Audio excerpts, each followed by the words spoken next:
Peter Coronius from the Cybersecurity Advisors Network, here with a lot of our members today.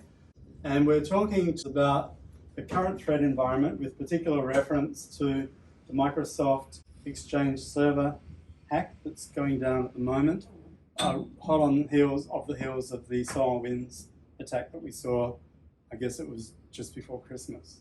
So without any further ado, I'm going to hand over to the three of our speakers who are who I'll introduce.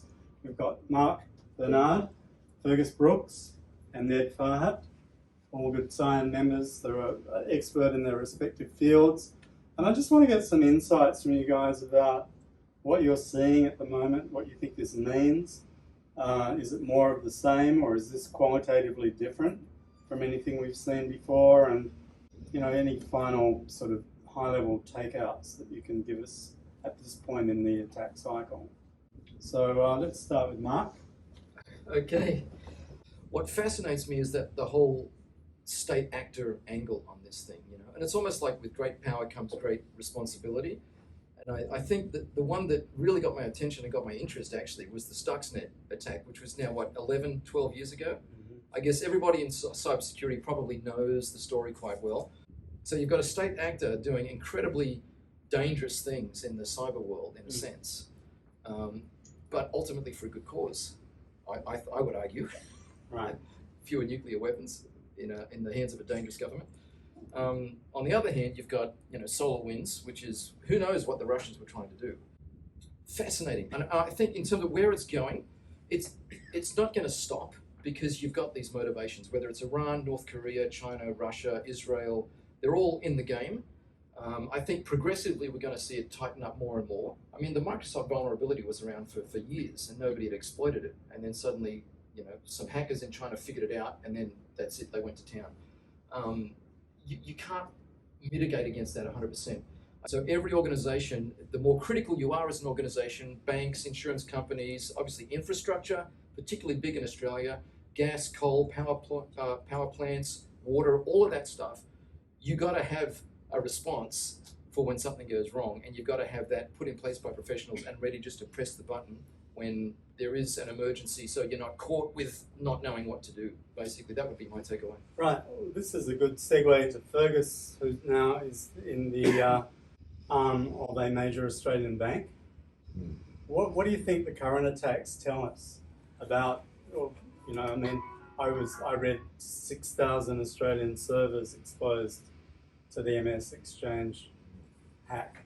What is that telling? I mean, is this just more of the same that we're seeing, or what's your take on it? It's a good question, and first of all, I just wanted to say that I think the black hat community should say a big hearty thank you to the NSA for some of the hacking tools that are out there, which was an Eternal Blue vulnerability, which was responsible for the WannaCry ransomware attack, which caused the world by storm. Yeah. Stuxnet's been used multiple times by other people. And Flame. Yeah, which I think is interesting. So that their hacking tools get hacked, but then we saw FireEye's hacking tools get hacked, or other tools get hacked, which is all interesting. But I think to Peter's question, where I think we've lost a lot of focus over the last couple of years is on this concept of a 0 hour or 0 day, I prefer to say 0 hour vulnerability, where we're actually looking at something that hasn't been patched yet. There's a lot of focus on patch cycles and making sure that we're getting patches out quickly and Patch Tuesday and all this kind of stuff. What if something hasn't been patched and all of a sudden they can go out and potentially exploit X number of systems? And the heuristics on your antivirus products can't pick up on it. Your intrusion detection products don't pick up on it. All this kind of stuff. And I think to your point, with the SolarWinds is very different. But still, it gave everyone the fright of their life. What if we'd been SolarWinds? And in which case you would have hackers all over your network, which have been for months. So how does an organisation recover from that? Well, how do they respond for a start? Just to clarify SolarWinds, my understanding of that was that the patch itself, it was compromised, which is a big sort of speed bump, or a disconnect between the standard advice that we're saying is you should patch regularly and often and soon. And yet the SolarWinds attack was actually people apparently doing the right thing. They were patching. But the credentials of the patch have been messed Patch with. carried the infection. Yeah. So I mean that's a really interesting thing where some of the larger organisations that I know of that dodged that bullet hadn't got around to patching it, which is ironic. So kind of perverse there. It's ironic when By not doing the right thing, they're actually safer. But I mean, so really we've got two very different attacks then, haven't we? Really, we've got one that's occurring because you haven't patched, and the other's occurring because you have patched. And the consequences for both could be equally serious. I suspect, though, in some cases, it's a one trick. You can only pull that lever once. So now that we know that a patch can actually be infected, you're going to have everybody releasing a patch, going over that thing with a forensic fine-tooth comb. Would you say? Well, yeah, much more than in the past. I really think that what's changed a little bit here, which should have changed a while ago, a long time ago, if I had anything to do with it, is you've got to be better prepared. There's no winning this war. It's a war of attrition. There is no winning. And an excellent Professor Les Bell is his name. I don't know which university he's associated with now, but he puts up this excellent graph when he presents, which just basically says that the bad guys are here. The technology company's ability to patch is here, and then get all the way down to regulation and law enforcement. They're ahead of the game, so we're constantly in this war of attrition. So I don't think enough organisations have been paying enough attention on how do we respond and being prepared to respond to these incidents. But certainly, what I'm doing at the moment is taking that to the next level and saying, well, okay, we've had an incident, we're responding to the incident, we finally get rid of the bad guys. Maybe we can't get completely rid of the bad guys. How do we get the organisation back up and running? Because people depend on us. And that sort of level of operational maturity, if you like, these things just work to highlight. And I kind of sort of look at them when I see them happening and go, we knew this was going to happen. I'm not a big fan of it's not if it's when conversations, but I have heard that becoming very mainstream. But we've kind of known that in the cyber area for a while. So I think these things sort of reinforce it. And what was it, 8,000 on-premise exchange servers may have been impacted. Is that it? I don't think anyone's going to put a number on it. Do we actually know? We Is don't that know. a number that we know? But that's a good estimate. Anyway, so. Great. Ned, one of the aspects of the the Microsoft attack is this idea of remote access. Yeah. And in fact, Mark mentioned the Hafnium group, the Chinese group, but I read a report today that said they've identified at least 10 other APTs that have already been taking advantage of this same vulnerability. Yeah. So now they're in there and they're positioning backdoors into the system. What concerns you about the way in which companies respond to these kind of attacks? Is there a risk of a false sense of security that they think they've got rid of? Because the problem we have here is that, one, we actually don't know. Okay, and once you've been compromised, just like a SolarWinds compromise, they've been there that long. They've guaranteed they've put persistence in place so they can get back in again. Plus, where else have they been ferreting and putting things in? And this whole hoarding of 0 days does my head in. Whether it's NSA or not, there's no such thing as a secret that we only know. It's a bit like now our own government trying to backdoor encryption because they'll have the master key, but no one else will have it. If you've got it, someone else has got it. I don't care. If it exists, it's exploited. And these are things that we're discovering are exploited. Over the exchange, I'm hearing numbers above 30,000 now. Realistically, I can go on Showdown, see how many are exposed, and that's your minimum.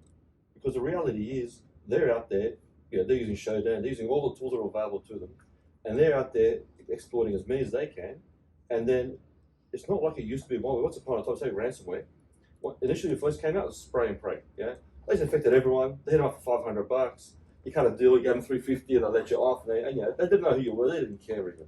And I had so many dodgy Gmail accounts I used to communicate with these guys to negotiate and get on sub story and whatever. Now, they've already researched you, they know your annual budget, they know how much money you got in the bank, they know who your CEO is. They've researched you and they said, right, you're worth 50 mil, give us 10 of those, And you can't argue, they already know who you are, The nature of things has changed.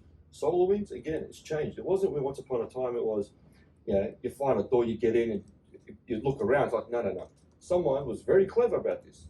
And like you said about that graph, we talk about innovation. We don't innovate, we react. They innovate and we follow, We're always behind.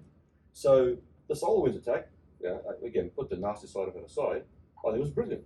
Yeah, it was very smart. Textbook. Okay, it was brilliant, right? It went straight to the source. It's worth a Hollywood movie. It is, because Yeah. in one hit, you impacted how many government agencies?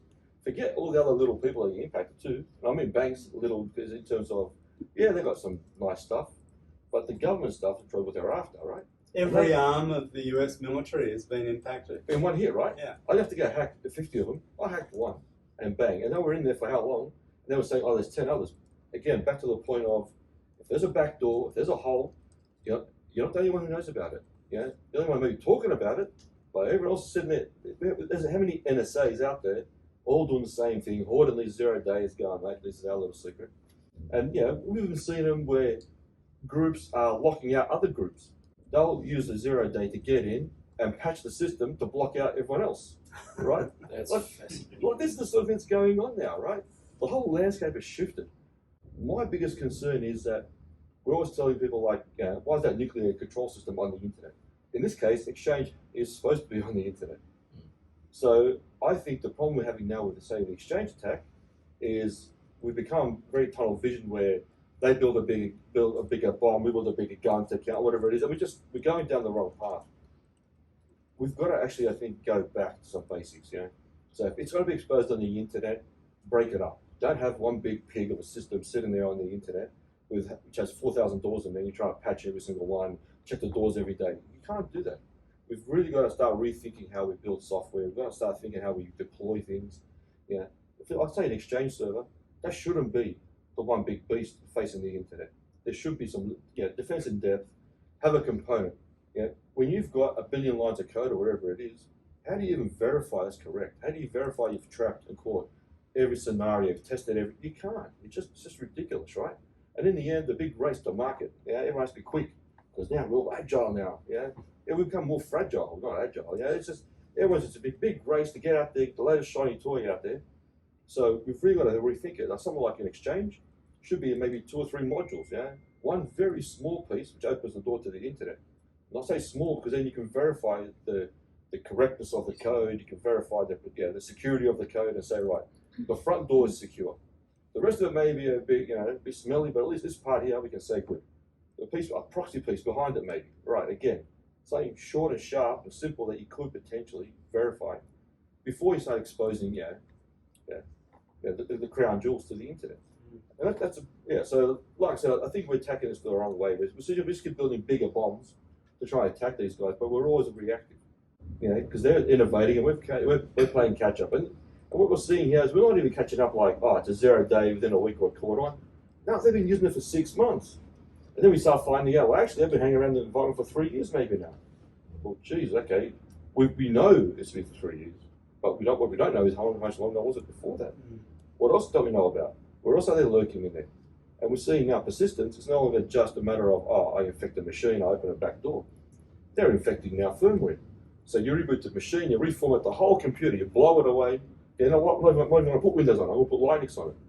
But they've infected the firmware on the bloody hard drive. Right. And the persistence is there. Who's checking? What antivirus checks the firmware?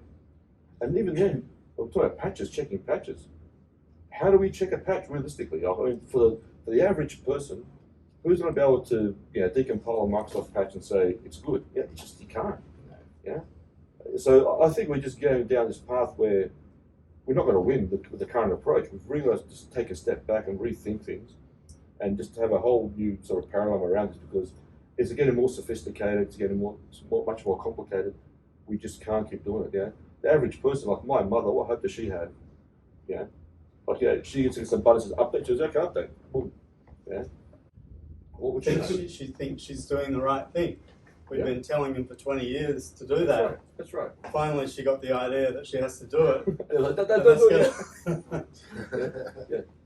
Look, did you want to respond? No, Go I'm just ahead. thinking then you've got the next level, which is there was a bunch of a US manufacturer had a bunch of motherboards manufactured in China. Supermicro. And then one day some engineer's looking at it and comparing the blueprint, and he goes, "Oh, there's a little chip there that's not on the design. What's that right there? Size of half a grain of rice." They open it up. It's a back door straight to Beijing. the US Navy took $1 million worth of motherboards and just chucked them out because there was nothing you could do to mitigate that. You know what I mean? So That's what I mean, right? That's like next level. That's exactly it, right? And now what you're getting now, some circuitry, for example, you can't even see the bloody motherboard because you've got a blob of epoxy on a Straight board. over it. Under that blob of epoxy could be bloody. You got to know where it was manufactured. But, You gotta know what you and can even trust. then, right? So supply chain is the next big problem we have. Absolutely. And it's not even a matter of whether it's China or Russia. Yeah, let's be honest now. As a country, we shouldn't be trusting anybody. So we know the US spies on us. We spy, like they got busted spying on Germany with their ally. Everyone is screwing everyone at the moment. And this whole sort of la la land, we've got allies. No, we don't. We've got people who just don't attack us as much as the others. That's all. Yeah. So we have to be serious there. We have to think of Australia as a sovereign country, protect our own selves, and look at our own supply chain because we are exposed to everyone, and not just China. Yeah, but even like US software, right? That's a very big call, though. I mean, it's not a trivial thing to establish a semiconductor industry from a standing start. But the question is then becomes, so how much trust do you put on things, though? And just because it came from made in USA, shouldn't be a sign I'd say, oh, we'll just turn a blind. No, we look at that like everything else because, again, it could be a potential exposure. We don't know what it is. And where are the components coming from? Yeah. I mean, that's the other thing. It still may have come from Taiwan anyway, right? Yeah. And then you make a call as to who you are worried about being exposed to versus who you're less worried about being exposed to, which could be the US, the UK, Singapore, Taiwan. I think there's, you know who your friends are. In this case, you can't keep your enemies closer, but you can keep your friends close. Well, this is the thing, right? So I guess it's just as a matter of like an approach, sometimes I feel like we're too busy looking that way and we're not looking over here what's happening, right? And it could be not necessarily your ally is your enemy, but it could be they've trusted someone who they shouldn't have, and now we're exposed again, right? So, It's Fergus, interesting. Sorry, I was a couple of things. I just wanted to say on the SolarWinds one that so a friend of mine said, "Oh, what's the big deal about this SolarWinds one? It seems like there's a big deal." I said, "Oh, you have no idea how big a deal it is." And so what do you mean? I said, "Well, one of the components of the Orion suite of software, this is why it's textbook, is a packet sniffer. So if you've got control of the network monitoring software, you can deploy a packet sniffer on the network. Not many organizations have the capacity of the network to be able to encrypt everything in terms of the processing power on their routers and switches. So things are floating around the inside network. So they've been there for months. They've got people's passwords. Think like Ashley Madison, but think even worse. So it's been there for ages. So how do you clean up on that? But I think to Ned's point and sort of Mark's point as well, is that this concept of every time something comes out, and if I hear another federal politician say it's China or it's Russia, and they've had a system failure because they've bought the wrong thing, it's going to make me really angry. And this constant pointing the finger at these APT groups, I think what you're getting at, which is defend yourself from everyone. And stop thinking that maybe in our Five Eyes Alliance we have, maybe this is controversial, that we have people that you can trust, etc. Whereas espionage has no boundaries. So what I'm hearing is that this zero trust paradigm has to extend beyond organizations and even beyond supply chain partners. It actually has to extend to strategic alliances between nations. this goes to another bit of a segue here to something completely other discussion where is hacking really an act of war, right? When it's nation state doing it, just because we didn't fire a bullet and kill someone directly or didn't blow up a building, is it really just another act of war anyway? I mean, we saw in the US recently where they started messing around with the water treatment plant, right?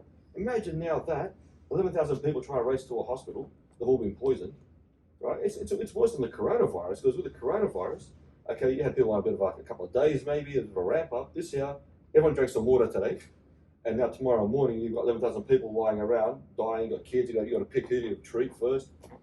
This is almost like act of genocide, right? So here's my final question, and I think it's the right time to ask this. Critical attacks against critical infrastructure.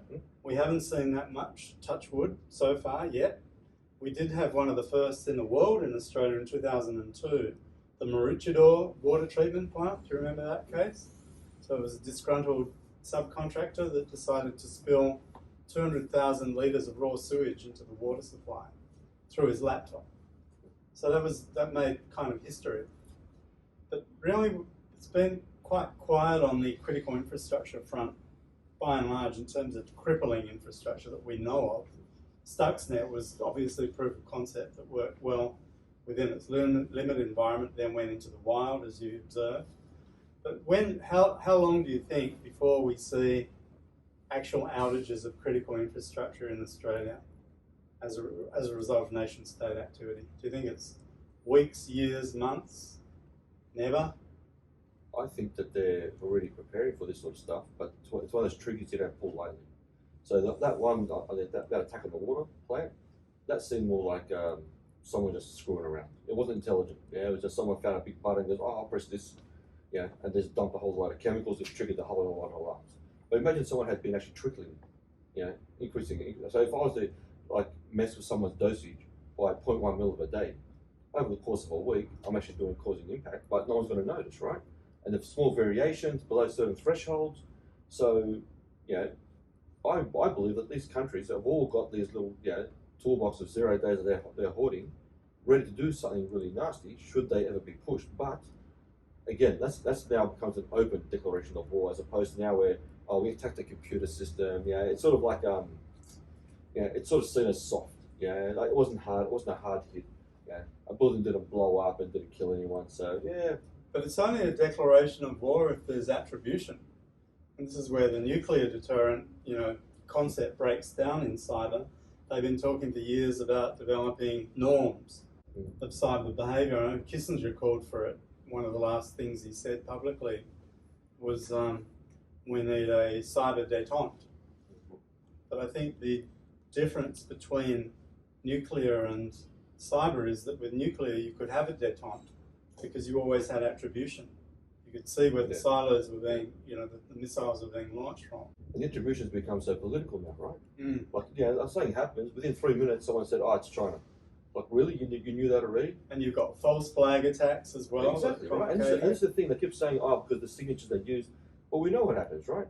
So you can almost blame now everything for the NSA because the signature was used. Well, and we know, like I said, false flag, it's not that hard to copy code. A lot harder to copy a nuclear missile than it is to copy a chunk of code, which chances are landed on one of their honeypot machines anyway, and they've got the whole thing. Yeah, they managed to get sucked down a few more of the payloads. They've built up this little thing. Okay, fantastic. We can redeploy that.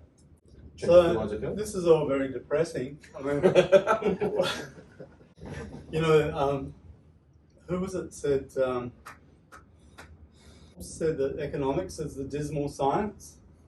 I can't remember the economist, but I'm thinking like cybersecurity is the dismal profession because we're contemplating it's not when, if but when type thing.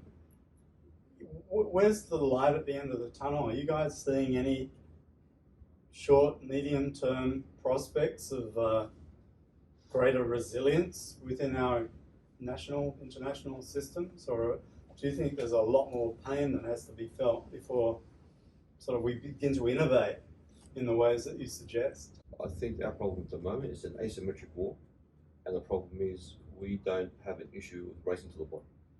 And that's where I think the issue is. Because as long as we're prepared to build bigger guns and just keep going for it, I mean, there's no way the US would want any sort of,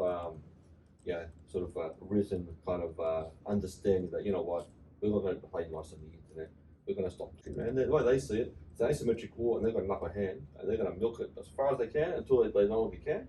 And they'll be like, no, we shouldn't be doing this. Right. And I think we're going down the same path again now, where it's asymmetric in that it's in their favour. Until it's no longer in their favour, there'll be a declaration of let's put some rules in place. Let's stop hacking each other. Let's not attack hospitals or critical infrastructure. That's just my opinion. Yeah. I'm depressing. Any final thoughts, guys? I can't comment on that. The light at the end of the tunnel. I think, unfortunately, no, I can't see it. Mentioned before, there's been a couple of mentions of proof of concepts. WannaCry was a big one because then it became NotPetya. NotPetya was the first time we saw something which was labelled destruction as a service. I just want to see the world burn. And when you've got an attack like that, what do you do? If someone's prepared to bring down their own networks at the same time as they bring down yours, what do you do? How do you defend yourself against it? I think the light at the end of the tunnel, maybe, is that we are starting to see more maturity. We're seeing more maturity at board level. We're seeing a real level of understanding that these things can be absolutely crippling to our business. Critical Infrastructure Commission of Australia has a huge focus on this. And they've got people from the energy sector, the banking and finance sector, and this kind of stuff, to a point where it's like, okay, they're going to get us. So how do we keep the wheels turning? Is this sort of more evolved way of thinking? And unfortunately, unless we stop adopting new technology, which we're not going to, imagine 10 years ago what we carried in our hands, the compute power of that compared to what we carry in our hands now. So we're not going to give it up. We love the convenience, we love all that stuff. So without stopping on the technology front, we just have to continue to be resilient. I think that's relatively advanced, but also focus on how do we keep the wheels turning when these bad things happen, sort of is what I'm saying. So focus is on continuity and recovery. The whole perimeter defence concept went out the window years ago. The assumption is they're active, they're pre-positioned, backdoors, whatever else. They can do whatever they want, basically. You assume that. That now becomes your starting assumption, starting set of assumptions. Now, how do we carry forward from there? How do you keep the hospitals open? How do you keep the power pumping? These are things that we should. Especially like when the way of spreading is via the network. You can't shut the network down because it's the same method you use to pump out your updates, right? And your defense. So where do you go, right? Do you shut it down and start distributing USB sticks? Well, that's another attack vector now. If I could add something just on this point of advising senior executives, advising board members, etc. And this is interesting, and it came up in a Business Council of Australia meeting that I was involved in with Cisco a long time ago, and the CISO of Cisco, John Stewart, he basically sat there and we had chairmen of the board in this room of major financials, and they sort of said, well, we're really concerned about this stuff. What can we as board members, what can we as senior executives do? And John looked at them and said, you need to have an advisor on your board or a board member who is a cybersecurity expert. A cybersecurity expert, not a salesperson, someone who actually comes from the trenches, who understands whichever aspect they might be a professional at, and is a bit of a generalist, and that needs to happen.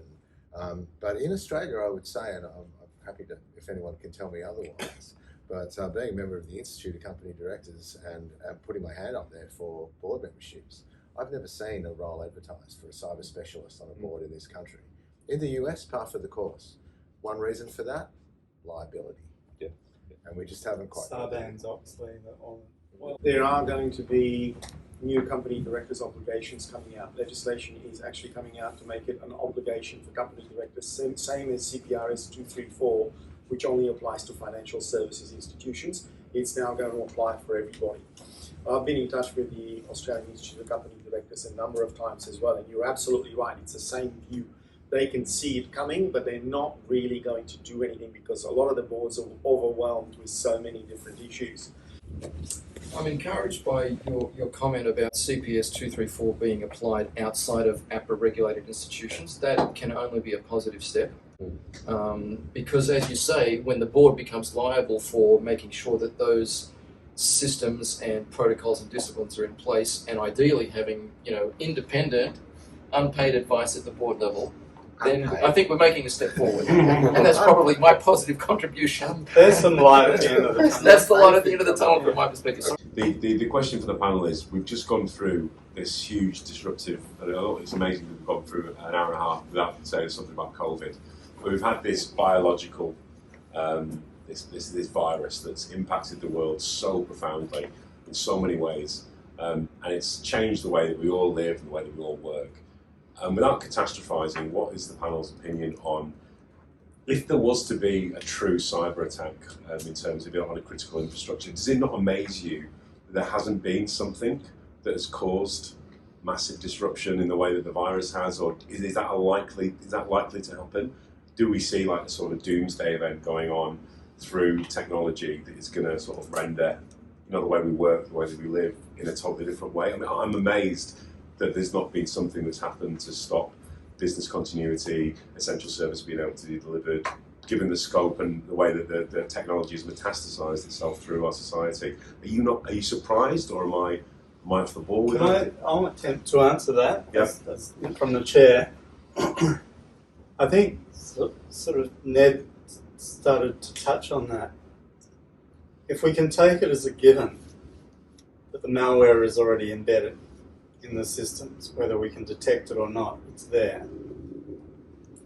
And it's nation state. The things that I think we have most to fear about would be nation state level capabilities, because they generally have the largest budgets behind them. So Stuxnet was a case in point.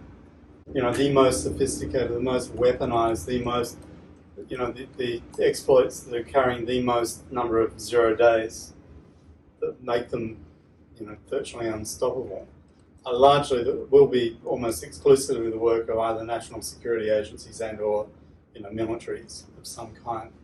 So then the question you've got to ask is, in what circumstances do they get activated? Now, if you look, I mean, I recently interviewed Malcolm Turnbull, you might have seen it. We were talking about the Thucydides trap and the contest between nations, and it was the ancient war between Sparta and Athens. And that we were trying to transpose that into the modern day situation to ask the question, in what circumstances will the contest between nation states begin to be played out in the cyber arena? And I think from my understanding of this and just observing it as someone that understands cyber but also has a keen interest in geopolitics, to me the trigger will be geopolitical.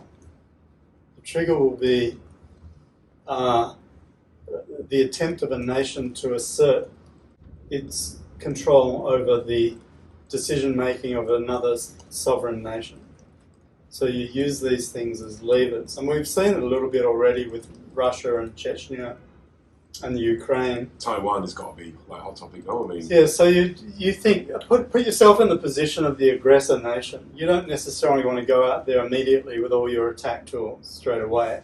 What you'll do is you'll try and use some form of soft diplomacy, some rhetoric, as they do within the international media, to say, you know, we think this is wrong, or we believe that this position should be adopted, or we take exception to the policies of this nation. this sounds familiar, by the way. From Well, it's meant to. Yeah. You know, I'm drawing on current events. Mm.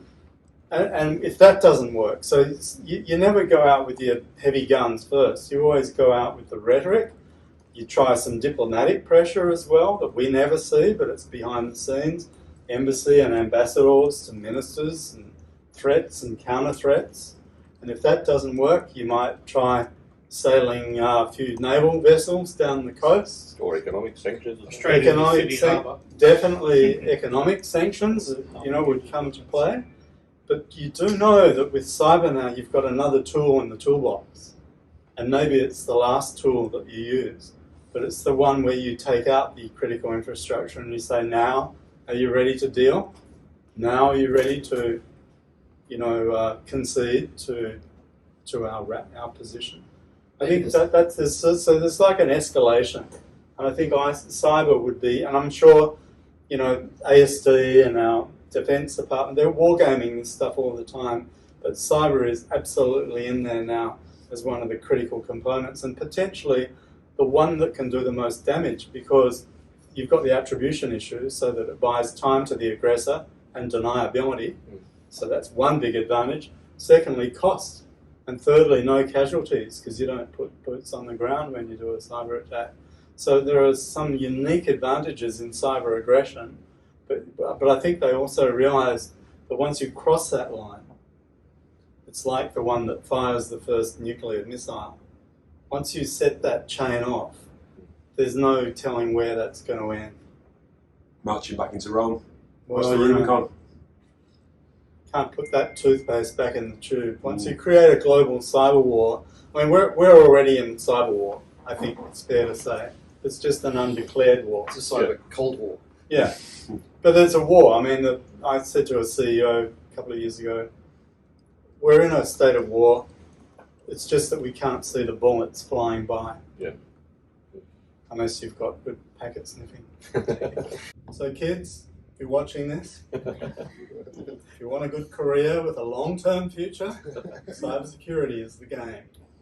Look, I want to thank our panelists again, Mark, Fergus, and Ned, and to the CyAN members that have been watching as part of the audience.